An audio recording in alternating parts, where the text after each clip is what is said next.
और आपसे हम निवेदन करें, ये जो मोह है ये सबसे डेंजरस है।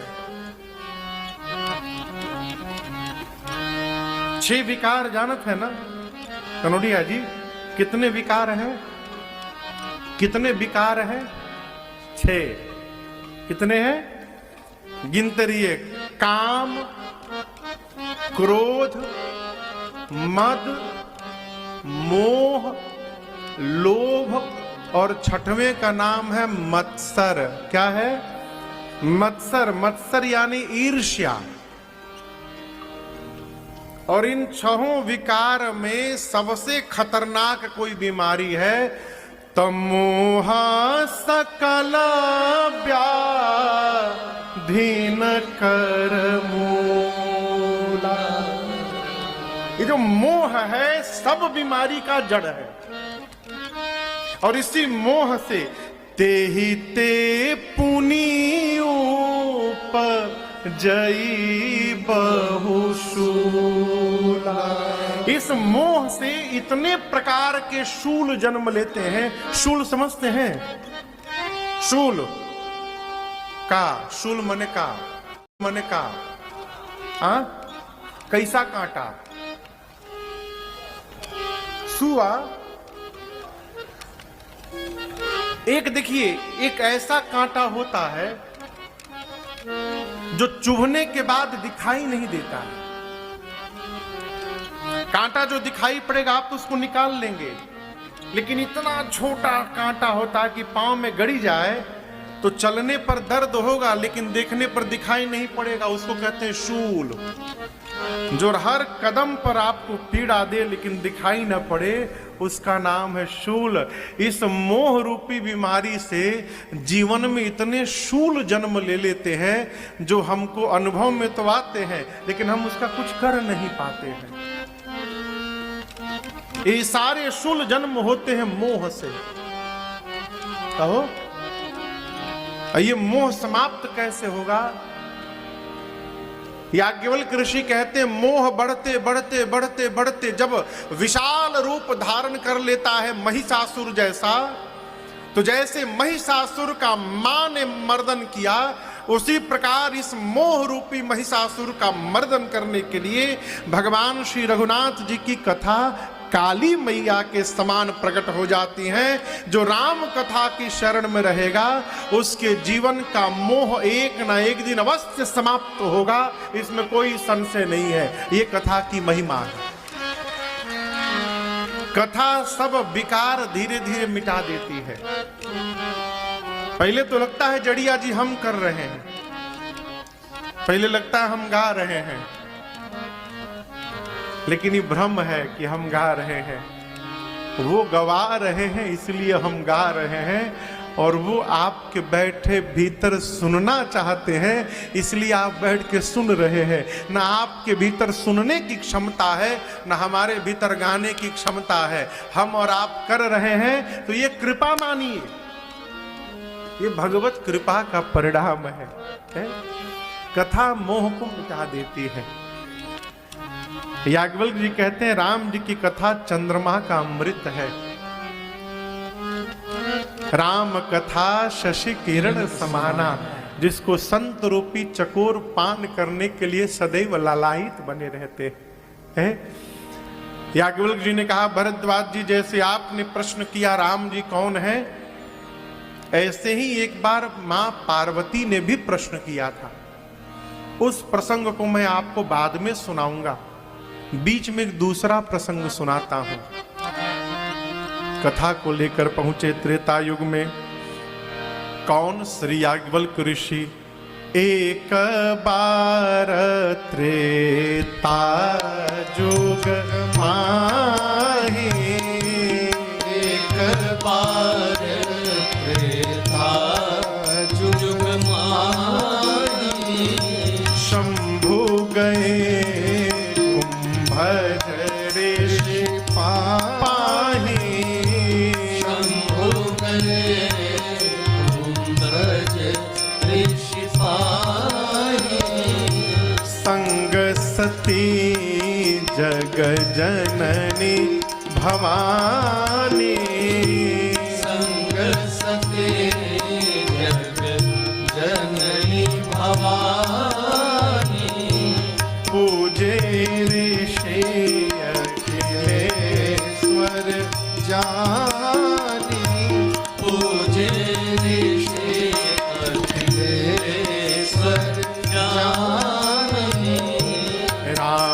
कथा मुनि वरज बखानी, राम कथा मुनि वरज बखानी, सुनी महेश परम सुख मानी, सुनी महेश परम सुख मानी, सुनी महेश परम सुख मानी। एक बार त्रेता युग में भगवान शिव मां सती के साथ, पार्वती मैया का पिछला जन्म, सती मां को लेकर पहुंचे कहां? दंडकारण्य में अगस्त्य ऋषि के आश्रम पर राम जी की कथा श्रवण करने। अगस्त्य ऋषि ने द्वार पर भगवान शंकर को देखा, भाव में आकर लगे वंदन पूजन करने।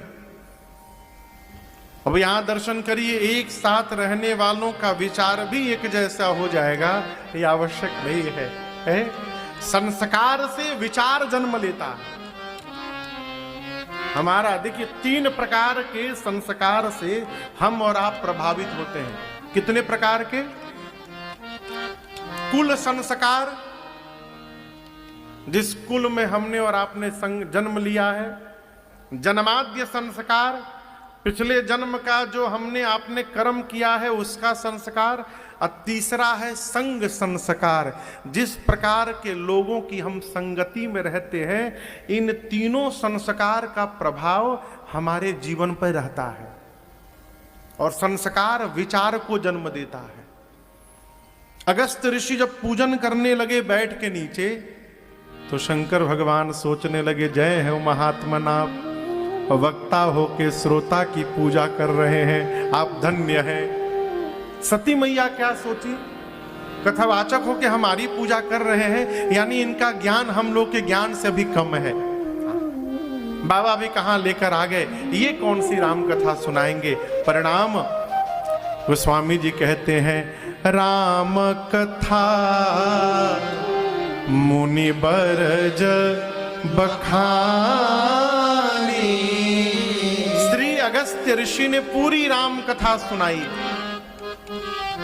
गोस्वामी जी ये नहीं लिखे कि सती महेश परम सुख मानी, ये नहीं लिखे। क्या लिखे? सुनी महेश परम सुख मानी। पूज्यपाद गोस्वामी श्री तुलसीदास जी महाराज ने श्रोताओं की सूची में से सती मैया का नाम ही मिटा दिया। ये नहीं लिखे कि सती महेश परम सुख मानी, ना सुनी महेश परम सुख मानी। केवल भगवान शंकर ने कथा श्रवण की, कथा पूरी भई। चलते समय राम भक्ति दक्षिणा के रूप में प्रदान करके और भगवान शंकर मां के साथ कैलाश की ओर बढ़े आगे। और यहां दर्शन करिए, ऊपर से भगवान शंकर जा रहे हैं, नीचे सीता मैया का हरण हो गया है और राम जी लक्ष्मण जी सीता मैया को ढूंढ रहे हैं। बाबा जाते जाते यहां गोस्वामी जी की आप लेखनी का कमाल देखिए। कहते हैं नीचे दंडक बन विचरत अविनाशी। भगवान श्री राम दंडक वन में विचर रहे हैं। नीचे राम जी विचर रहे हैं, ऊपर शंकर जी विचार रहे हैं। ये मैं नहीं बोल रहा हूं, यहां लिखा है, हृदय विचारत जात हर के ही विधि दर्शन हो। नीचे राम जी विचर रहे हैं, ऊपर शंकर जी विचार रहे हैं कि कथा सुन के कान को तो तृप्त कर लिया हूं, राम जी नीचे ही लीला में है, दर्शन कैसे होगा कि मेरी आंखें भी तृप्त हो जाएं। अभी बाबा सोच ही रहे थे, तब तक राम जी दिखाई पड़ गए। बाबा देखे, दोनों हाथ उठाकर बोलिए सच्चिदानंद भगवान की जय। हमने सच्चिदानंद भगवान की कहा तो आपने जय कहा। कहा ना, साथ में दो आदमी रहते हैं तो एक कहता बोलिए रामचंद्र, तो बगल वाला जय कहता है। लेकिन यहां क्या हुआ, जैसे शंकर जी ने कहा बोलिए सच्चिदानंद भगवान की जय, आप बोल दिए, सती मैया नहीं बोली। बाबा 3 बार बोले, और जब सती मैया जय नहीं बोली तो शंकर जी मने में जय बोलकर सती मैया के साथ आगे बढ़ गए। अब यहां दर्शन करिए, शंकर भगवान के इस जयकारे ने सती मैया को भ्रम में डाल दिया। सती मैया सोचने लगी भगवान तो हो ही नहीं सकते, भगवान को इतना मालूम नहीं रहेगा कि मेरी पत्नी कहां पर है, भगवान कहीं पत्नी के लिए रोएंगे, ये भगवान नहीं है, ना ना ये भगवान नहीं हो सकते। शंकर भगवान ने अनेक प्रकार से समझाया, देवी मुनि धीर जोगी सीध संतत बीमालमन जेहि ध्यावहि कहिने ते निगम पुराण आगम जासु कीरति गावहि सोई राम व्यापक ब्रह्म भुवन निकाय पति माया धनी अवतरेउ अपने भगत हित निज तंत्र नित अपने भगत हित निज तंत्र नित रघुकुल मणि अवतरेउ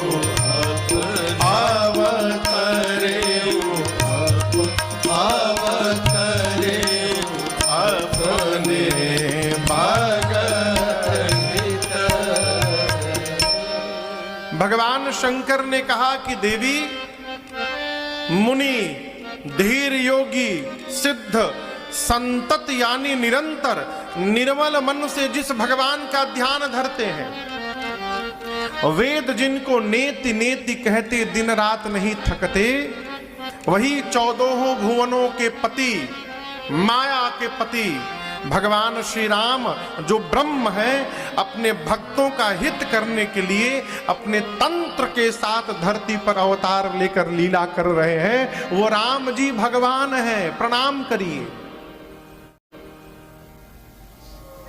लेकिन जब हम अपने को समझिएगा, अपने श्रेष्ठ के साथ जब हम अपने को बुद्धिमान मान लेते हैं, तब श्रेष्ठ की बात हमको समझ में आनी बंद हो जाती है।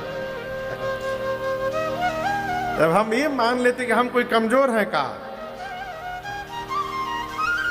हम गंवार तो है नहीं, हम भी जानते हैं, तो जिस दिन ये बात समझ में आ गई कि हम भी जानते हैं, उस दिन से श्रेष्ठ की बात समझ में आनी बंद हो जाती है।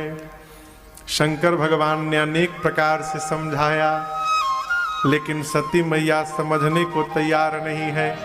अंत में शंकर भगवान को कहना पड़ा, देवी जो तुम्हारे मन अति संदेह हो, अभी बहुत दूर नहीं गए हैं, तो किन जाई परीक्षा ले। यदि इतना ही संशय आपके मन बुद्धि चित्त में बैठा है, तो जाकर परीक्षण करके पता करिए कौन है। और यार आपसे निवेदन करूं मैं, जीवन में ऐसा कोई हमारा आचरण न हो माई बाप कि हमको अपने श्रेष्ठ की परीक्षा लेनी पड़े। जहां जहां हम श्रेष्ठ की परीक्षा लेने का विचार प्रारंभ करेंगे, हमारा सर्वनाश निकट हो जाएगा। छोटे का काम परीक्षा लेना नहीं है, छोटे का कार्य परीक्षा देना होता है। यहां भगवान शंकर समझाते थक गए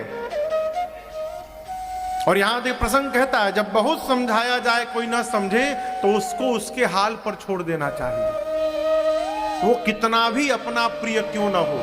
क्यों? अब आगे कथा कहती है, जो समझ नहीं रहा है उसको यदि आप समझाते रहेंगे तो उससे पहले आप समाप्त हो जाएंगे। बाबा कई बार नाना भांति समझाने का प्रयास किए, मां के समझ में बात नहीं आई। बाबा बोले जाकर परीक्षा लेकर देख लीजिए। लेकिन देवी आपसे प्रार्थना करना चाहता हूं, आप जिनकी परीक्षा लेने जाएंगी वो जीव नहीं है, जगदीश है। इसलिए आप जो कुछ भी करिएगा, करे हो सो जतना विवेक विचार। केवल विचार करके परीक्षा मत दीजिएगा, विवेक पूर्वक विचार करके परीक्षा लीजिएगा। कई लोग सोचते हैं, कई लोग सोचने के साथ विवेक का भी प्रयोग करते हैं। विवेक पूर्वक सोचना और केवल सोचने में बड़ा अंतर है। और ये विवेक कैसे जन्म लेगा? सत्संग से। दूसरा संसार में कोई माध्यम नहीं है। देखिए, क्षमा करिएगा, हो सकता है आप में से कोई विद्यालय के मुखिया भी यहां हो। धरती पर ऐसा कोई विद्यालय नहीं बना है जो आपको विवेकी बना सके। विद्यालय आपको जानकारी से पुष्ट कर सकता है, परंतु उस जानकारी का जीवन में कैसे उपयोग लेना है, इसका विवेक विद्यालय नहीं दे सकता। ये कहां प्राप्त होगा? बिनु सत्संग विवेक न हो। बिना सत्संग के, बिना संत के संग के अथवा बिना सत्य के संग के ये विवेक जागृत होने वाला नहीं है। भगवान शंकर ने क्या कहा? करे हो सो जतन विवेक विचारी। विवेक पूर्वक विचार करिएगा सती जी, उसके बाद परीक्षा लीजिएगा। सती मैया चली, सती मैया तो चली जानने के लिए, लेकिन सती मैया के जानने से पहले शंकर भगवान एक बात जान गए, क्या? अब मेरी सती का कल्याण होने वाला नहीं है। इस बात को भगवान शंकर जान गए। यहां चौपाई कहती है, बाबा सोचने लगे, इहां शंभु असमन अनुमान, दक्ष सुता कहूं अब नहीं कल्याण। यहां नहीं कहा कि मेरी सती का कल्याण अब नहीं होने वाला है, दक्ष की बेटी का कल्याण होने वाला नहीं है। दक्ष की बेटी यानी चतुर्बाप की बेटी, अब उनका कल्याण होने वाला नहीं है। मैं समझा रहा हूं और समझ में बात नहीं आ रही है। मोरे कहे न संशय जाहि, विधि विपरीत भलाई नहीं। अब लगता है कि विधाता सती से विमुख हो गए हैं, अब इनका भला होने वाला नहीं है, है?